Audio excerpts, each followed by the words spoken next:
हमारे देश में गुरु का स्थान सर्वप्रथम हुआ करता था।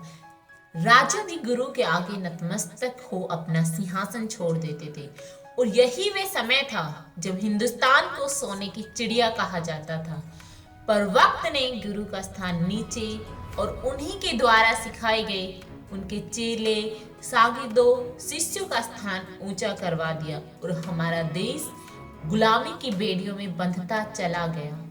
आज देश आजाद है, हम आजाद हैं, पर आज भी हम वही गलती करते जा रहे हैं।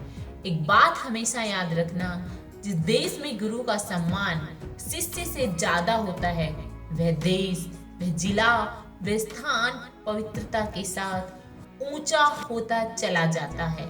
गुरु कौन है? कई लोगों को इसमें कंफ्यूजिंग है जनाब। जिससे आपको कुछ सीखने को मिले, जिससे आपके जीवन की समस्याओं का हल मिले, जो आपको जीने की सही राह दिखाए, जिससे आपके जीवन का उद्धार हो जाए, वही गुरु है। इस दुनिया में जिस तरह सीखने वालों की कमी नहीं है, ठीक वैसे ही सिखाने वालों की भी कमी नहीं है। आपको वो हर जगह मिल जाएंगे। प्रकृति में जानवर से लेकर इंसान, भगवान, किसी से भी आप सीख सकते हैं। मेरे विचार में गुरु के प्रति आदर और सम्मान होना चाहिए। मुझे जिससे भी जो कुछ भी सीखने को मिलता है, जिसकी वजह से मेरी समस्याओं का हल मिलता है, जो मुझे नई राह दिखाता है, उन सभी को मैं बड़े सम्मान की दृष्टि से देखता हूँ। और शायद मेरी समझ में गुरु की भी यही परिभाषा होनी चाहिए। जरूरी नहीं है किसी से कुछ सीखने के लिए आपको उनके पास होना जरूरी है। किताबों में लिखी किसी व्यक्ति की आत्मकथा से, उनकी कहानियों से, किसी सफल इंसान को फॉलो करने से, YouTube पर सफल इंसानों के बारे में जानकर उनकी बताई गई बातों का अनुसरण करने से अगर आपके जीवन में थोड़ा सा भी बदलाव हो पाता है, अगर आप अपनी मंजिल की तरफ जा पाते हैं, तो समझ जाइए कि वह आपके जीवन में गुरु की भूमिका निभा रहे हैं। तो जनाब, आज मैं एक ऐसे व्यक्ति के बारे में आपको बताने जा रहा हूँ जिन्हें मैं बहुत दिनों से सुन रहा हूँ और YouTube पर देख रहा हूँ, जिनके विचारों को सुन मेरे जीवन में बहुत बदलाव हुए हैं और जिनसे मैं बहुत कुछ सीखता जा रहा हूँ, जिनकी बातों से मुझे मेरी काफी समस्याओं का हल मिला है। मैं उनकी बहुत इज्जत करने लगा हूँ और इसीलिए ये मेरे YouTube गुरु भी बन गए हैं। कौन सी ताकत? मन की ताकत। कौन सी ताकत? शरीर की ताकत। ये दोनों जरूरी। महान हस्ती का नाम है अवध ओझा सर। जब मैंने इनकी जीवनी को पढ़ा तो मुझे यकीन हो गया कि स्ट्रगल ही इंसान की कामयाबी का सूत्र है और जो इससे डर गया वह कभी सफल नहीं हो सकेगा। अवध ओझा सर कहते हैं 95% लोग स्ट्रगल करने से ही सफल हुए हैं। आज मैं कोशिश करूंगी कि उनके जीवन के उतार चढ़ाव के बारे में आपको बता सकूं और यह भी बता सकूं कि जीवन में सफलता बैठे बैठे नहीं मिल जाती, कि जीवन में सफलता बैठे बैठे नहीं मिल जाती। इसके लिए कड़ी मेहनत, बहुत संघर्ष और स्ट्रगल करना पड़ता है। अवध ओझा सर एक भारतीय यूपीएससी कोच, यूट्यूबर और एजुकेटर है। गुरुजी का पूरा नाम अवध प्रताप ओझा है। गुरुजी का जन्म 3 जुलाई 1984 को गोंडा उत्तर प्रदेश के ओझा परिवार में हुआ था। ओझा सर बताते हैं कि गोंडा तहसील के अंतर्गत आने वाले लोग बहुत ही ईमानदार, नेक, सज्जन और शरीफ हैं और उनके विचारों से मुझे ये महसूस भी होता है। तीसरी, एक बहुत खतरनाक काम लोग करते हैं, बहुत खतरनाक। समय काटते हैं। बहुत से लोग दुनिया में हैं जो समय काटते हैं। अरे भगवान, समय तुमको काट रहा है हर पल, तुम क्या समय को काटोगे? इंटरनेट से मिली जानकारी अनुसार ओझा सर के पिताजी पोस्टमैन की नौकरी करते थे एवं माताजी वकील थी।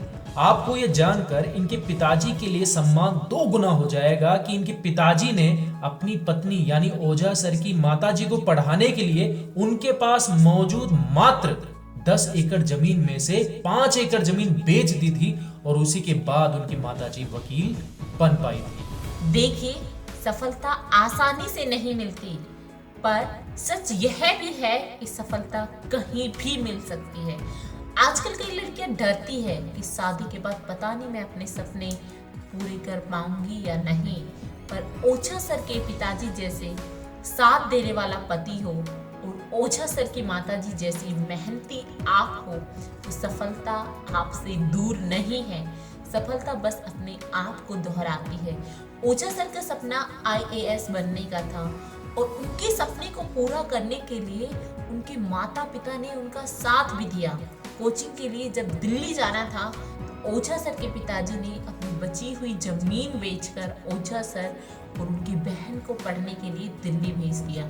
ओझा सर ने भी दिल्ली में जी तोड़ मेहनत की और यूपीएससी के सभी पेपर को क्वालिफाई भी करते गए, पर मेंस को क्वालिफाई नहीं कर पाए।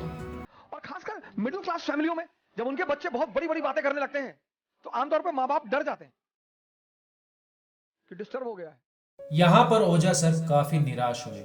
इसके बावजूद उन्होंने एक कठिन निर्णय लिया और इलाहाबाद जाकर पढ़ाना शुरू कर दिया।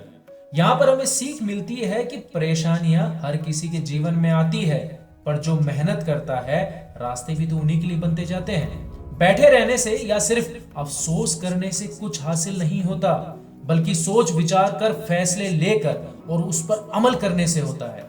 ओझा सर जब शुरू में पढ़ाने लगे तो बच्चों को उनके पढ़ाने का अंदाज पसंद ही नहीं आया, और जब ओझा सर को इस बात का पता लगा तो उन्होंने अपने शिक्षण में बहुत सुधार किया और आज ओझा सर एक महान शिक्षक के रूप में सब बच्चों के दिलों में बसे हुए हैं। ओझा सर ने हर कदम पर बहुत मेहनत की है। कल इसी उद्देश्य के साथ आपसे फिर मुलाकात होगी। जय हिंद। उन्होंने अपने जीवन में बहुत उतार चढ़ाव देखे हैं। बचपन में अच्छे दिन देखी तो जवानी में बुरे दौर से भी गुजरे। बचपन में ओझा सर के पिताजी उनकी हर छोटी बड़ी जिद को पूरी करने की कोशिश की और जवानी में उनको पैसों की बड़ी किल्लत भी हुई, पर ओझा सर अपनी मेहनत के दम पर एक अच्छे शिक्षक बने, शादी की और बच्चों के साथ अपने जीवन का आनंद भी ले रहे हैं। उनके YouTube चैनल का लिंक नीचे डिस्क्रिप्शन में है और वे अपने वीडियो से सभी को जीवन जीने की सही राह दिखा रहे हैं। तो उम्मीद करती हूँ कि हमारी एक छोटी सी पहल जो आपको जीवन जीने की सीख देगी, आपको बहुत अच्छी लगी होगी ये वीडियो। तो प्लीज़ वीडियो अच्छी लगी तो वीडियो को लाइक कीजिए, चैनल को सब्सक्राइब कीजिए और वीडियो को शेयर कीजिए। मिलते हैं नई वीडियो में, तब तक के लिए बाय बाय।